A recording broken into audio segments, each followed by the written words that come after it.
Bienvenue sur Top Invest, la chaîne des tops d'investissement. Alors, Meta Platform a publié ses résultats financiers et il semblerait que le marché a apprécié. Donc, c'est drôle, hein? Vous vous rendez compte à quel point tout est en train de changer présentement? Il y a quelques mois, on donnait pour mort cette compagnie-ci, on se moquait de Zuckerberg, machin, là, là, là, là, là, là, là, là. Maintenant, ça change. Autre chose. Voilà. 15% en une journée. Je pense que cette entreprise a presque doublé en moins d'un an, hein? 90, on a presque doublé. Waouh! Bref, les résultats, qu'est-ce qui s'est passé? Personnellement, ici, je vous dis, d'ailleurs, je sais pas, j'ai j'ai un sentiment un peu mitigé par rapport à ces résultats-ci. Quand je dis mitigé dans le sens où ils sont pas mauvais, hein, mais il y a une métrique qui, moi, m'intéresse personnellement. C'est celle-là que j'aimerais voir à peu près augmenter. Donc, je n'ai pas encore écouté le conference call ici. OK? Mais je vais quand même vous lire cet article-ci rapidement. Je vais revenir sur la métrique qui, moi, m'inquiète un tout petit peu. OK? Donc, on va faire ceci rapidement. Donc, Meta Platform a fait état mercredi de ventes trimestrielles en hausse pour la première fois depuis près d'un an et a dit anticiper un chiffre d'affaires sur la période entre avril et juin supérieur aux attentes. Les annonceurs privilégiant les valeurs sûres sur fond d'inquiétude économique. Dans les échanges d'après-clôture, le titre de la maison mère de Facebook, ah, non, on s'en fout du pourcentage de croissance du titre ici. Donc, Meta a indiqué que ses coûts pour l'ensemble de l'année pourraient être inférieurs à la prévision annoncée le mois dernier. Donc, en fait, c'est l'annonce ici de la réduction des coûts qui peut avoir eu cet impact ici. D'accord? C'est là, je pense également cette annonce-là a joué, ainsi que la restructuration également. Bref, en termes de business en lui-même, on est toujours sur un, voilà, je ne dirais pas un flou, mais voilà, on n'a pas encore vu pleinement toutes les démarches, toutes les changements, les changements opérés ici par Zuckerberg, enfin selon lui. On n'a pas encore vu cela se réaliser, notamment au niveau de la croissance ici du chiffre d'affaires et l'augmentation ici des marges. D'accord? Donc, je rappelle ici après la mise à jour ici de iOS ici par rapport à tout ce qui concerne ici la publicité ici ciblée, il y a eu un impact sur ce business-ci parce que la publicité ciblée ici coûte plus cher que la publicité non ciblée, d'accord? Parce qu'elle est moins qualitative. La publicité ciblée est plus qualitative. Or, si vous ne pouvez plus cibler les, les, les, les, les utilisateurs ici, ça devient de plus en plus compliqué. Donc, vos publicités ici ne gagnent pas. La publicité ici que vous vendez ici, la valeur n'est pas si élevée que ça. OK? Et c'est peut-être ça le problème. On va revenir sur la métrique concernant ici le taux d'impression. Donc, m'étant indiqué donc ces résultats solides s'inscrivent dans un rebond apparent du secteur technologique dans son ensemble après un creux ayant entraîné la suppression de 150 000 emplois dans le secteur. Alphabet, Microsoft avait rapporté aussi mardi des résultats supérieurs aux attentes de Wall Street. Meta a mis en œuvre un plan agressif de réduction des coûts comprenant une restructuration de ses équipes de cadres intermédiaires et la suppression de 21 000 emplois alors que le patron de groupe veut que 2023 soit l'année de l'efficacité. Donc, l'année de l'efficacité, tant mieux. Donc, on continue ici.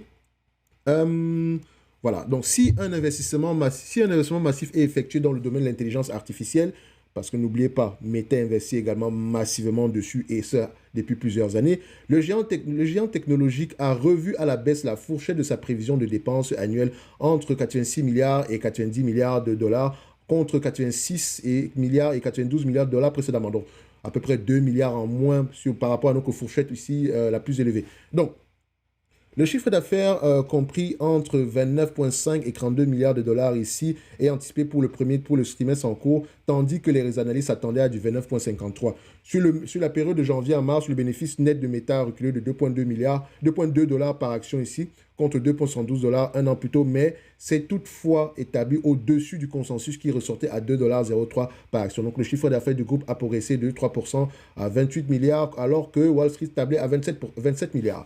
Bref, les analystes ont apprécié à peu près le marché, entre parenthèses, a apprécié ces résultats-là. Mais moi, la métrique qui m'intéresse, c'est celle-ci. Les impressions. Donc, je vais traduire ça en français. On va faire ça comme ça. OK. Voilà. Impression publicitaire et prix par publicité. Donc, cette partie-ci. Au cours du premier trimestre 2023, les impressions publicitaires diffusées dans notre famille d'applications ont augmenté de 26% en glissement annuel et le prix moyen par publicité a diminué de 17% en glissement annuel. Donc, ça dit que la publicité qu'on vend la valeur est de moins en moins élevée. D'accord? Donc, si on présente plus de publicité à nos utilisateurs, Mais en réalité, cette publicité-là coûte de moins en moins cher. Et c'est 17% en moins en glissement annuel.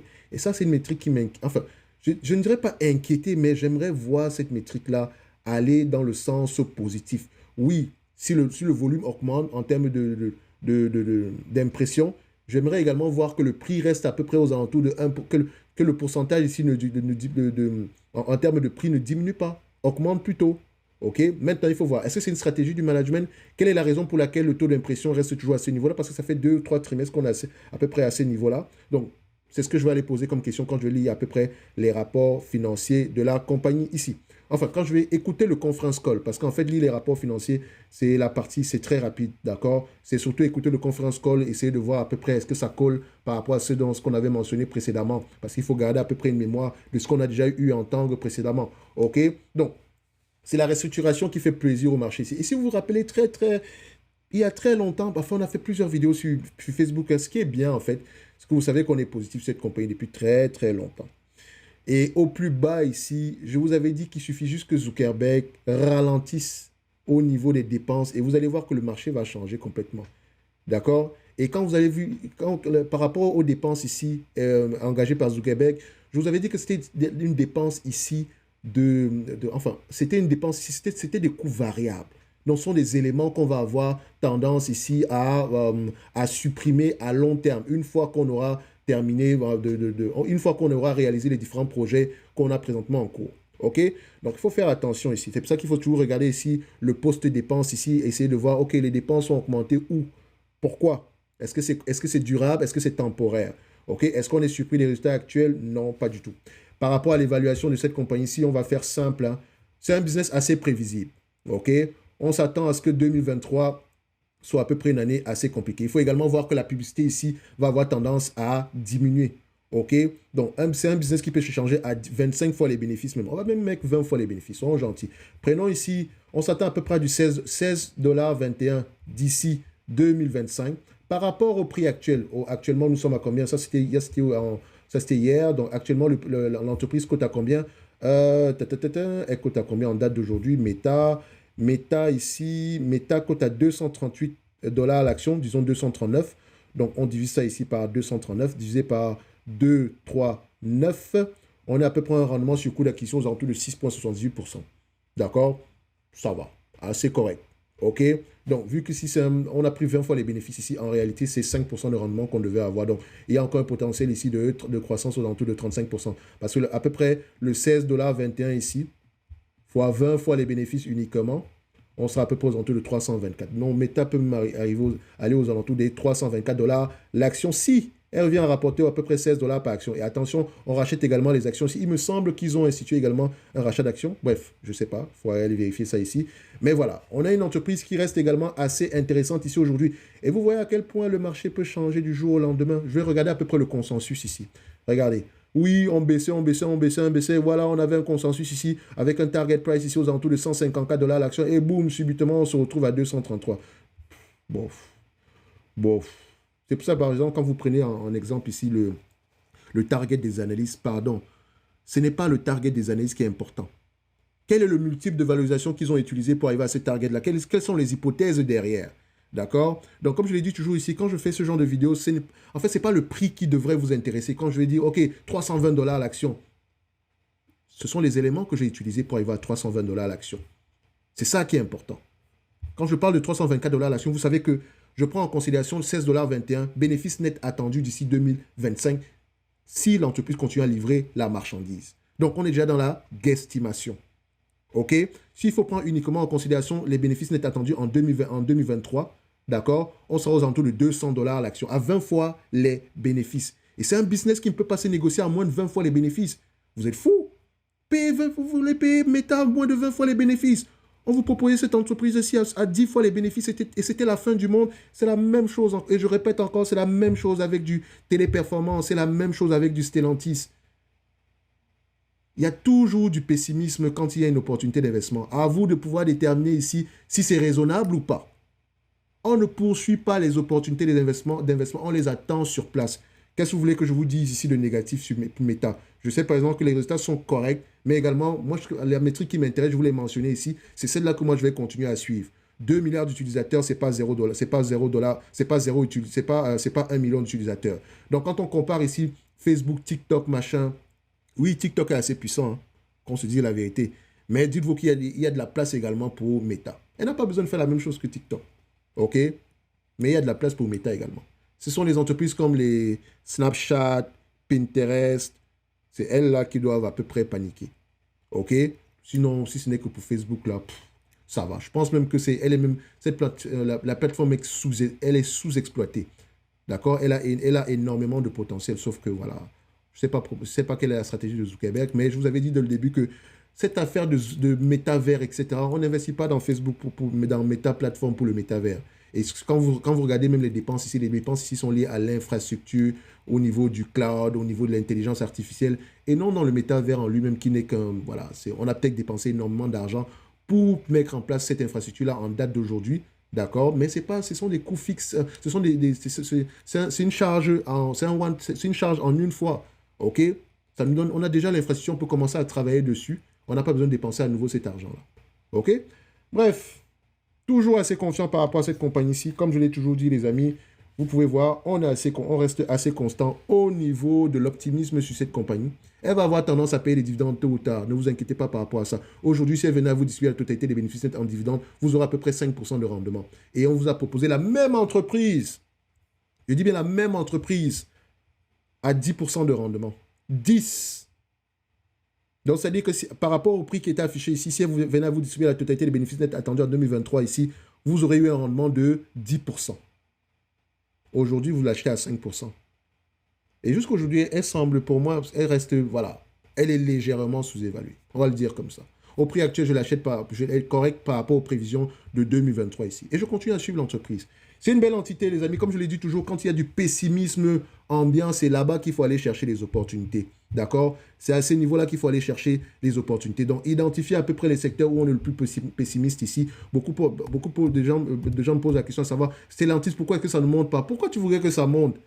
Est-ce que Stellantis livre la marchandise? Oui. Est-ce qu'ils t'ont pas payé ton dividende la dernière fois? Tu n'étais pas content? Oui, j'étais assez bien content. Même si on se limite uniquement à ce dividende-là et qu'on se dise qu'ok, est-ce que l'entreprise a les moyens uniquement de payer ce dividende? On s'en fout même du prix de l'action. Et vous savez que moi, je ne réfléchis pas en termes de dividende. C'est déjà parfait. Je prends mon 10% chaque année. Ça va. Ça va. OK? Donc, et chaque année, l'entreprise relance le processus de production, me reverse encore un 10% et on continue comme ça. OK? Donc, moi, je dis ici, Stellantis reste extrêmement sous-évalué. Mais on sait également que le cash qu'elle a présentement, elle va avoir tendance à investir massivement ici pour tout ce qui concerne ici l'électrification ici de ces prochains modèles ici. Et dites-vous que c'est un secteur où la concurrence est au niveau des coûts. C'est un secteur ici où la concurrence est rude. Vous voyez que Tesla baisse ses prix, etc. Mais dites-vous qu'en réalité, là, c'est le service derrière qui est important. D'accord, pour Tesla.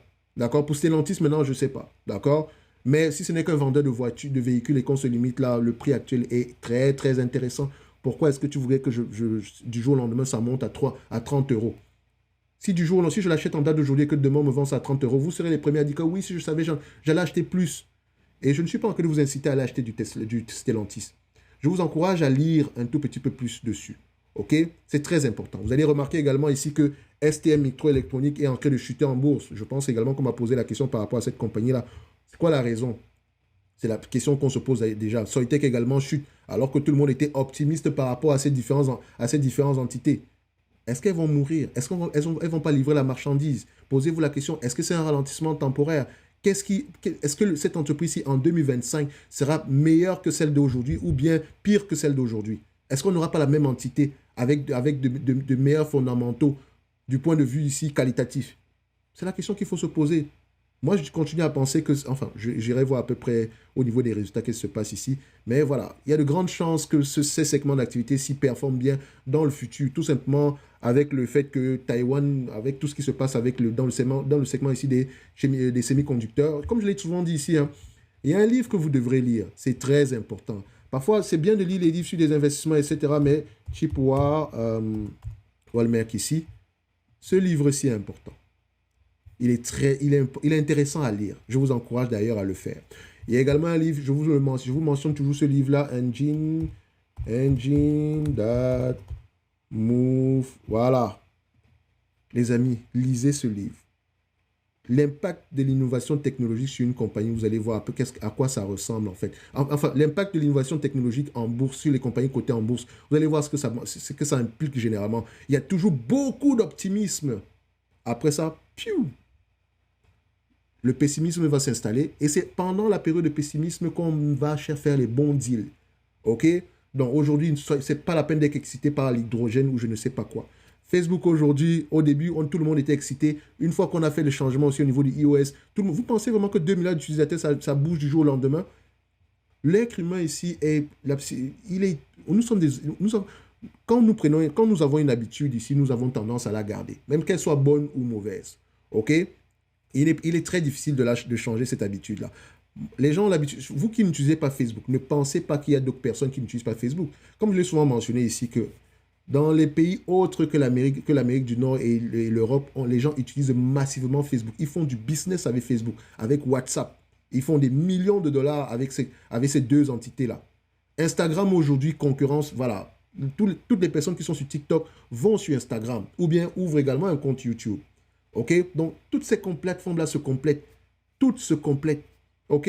Donc, il faut faire très attention quand on prend un raccourci. Oh non, ça va disparaître. En plus, même personne n'utilise Facebook autour de moi. Oui, mais c'est autour de toi. Tu n'es pas allé dans une autre région. Le monde est vaste. Les vues sont différentes dépendamment des régions. D'accord? Mais il faut faire souvent très attention quand on prend des raccourcis ici. Moi, je n'aime pas la cigarette, mais je suis sûr et certain qu'il y a des zones, il y a des pays ici où il y a des zones où, voilà, fumer, c'est normal. Si tu ne fumes pas, on va te regarder comme un extraterrestre. D'accord? Oh, je sais que la cigarette, c'est mauvais pour la santé. OK? So, on va s'arrêter là. On a à peu près, je vais parler, vous savez que j'aime parler également d'autres choses ici. Parce que Facebook, en fait, je ne sais même pas ce que je pourrais rajouter en supplément. Allez écouter le conference call, les états financiers ici. Posez-vous la question par rapport ici au ad impression. C'est la partie qui devrait plus vous intéresser dans ces différents éléments-ci. Est-ce qu'on est surpris par rapport aux résultats? Non, pas du tout. OK? Donc, je vous encourage toujours à lire vos rapports financiers. Oui, les nouvelles, etc., c'est bien, mais la vérité est dans les rapports financiers. Il faut comprendre le business en lui-même. C'est pour ça que j'ai de plus en plus de mal à parler de chiffres uniquement. Parce que je sais une chose, c'est que les chiffres racontent tout 50% c'est 50% ici du message. Le plus important, oui, c'est vrai que c'est très important, parce que ça nous permet ici de filtrer les entreprises qui ne sont pas intéressantes. Mais derrière ces chiffres-là, il faut connaître l'histoire. D'accord? Il faut avoir des éléments qualitatifs pour les soutenir. OK? Donc, un like, un abonnement, ça fait toujours plaisir, les amis. On va se donner rendez-vous sur la prochaine vidéo. Et pour ceux qui ont lu ces livres aussi, dites-moi si vous avez déjà lu ces livres, dont Engine That Move the Market et Cheap War. Dites-moi à peu près en commentaire. Donc, on va se donner rendez-vous ici sur la prochaine vidéo. Pour moi, Facebook reste toujours légèrement sous-évalué ici aujourd'hui. Quand on prend en considération la croissance au prix actuel, le prix n'implique pas, le prix ici prend déjà en considération ici la croissance de 2023. Donc, ce n'est pas si mauvais que ça. Surtout si on s'attend à une croissance de plus en plus élevée dans le futur. Je ne dis pas que ça sera le cas, mais comme je l'ai toujours dit, les compagnies de croissance tendent à ralentir. Et quand elles ralentissent, ça fait toujours mal. OK? Donc, il vaut mieux toujours les acheter à des prix qui n'impliquent pas la croissance. Donc, on va se donner rendez-vous sur la prochaine vidéo. N'oubliez pas un like, un abonnement, ça fait toujours plaisir. Merci.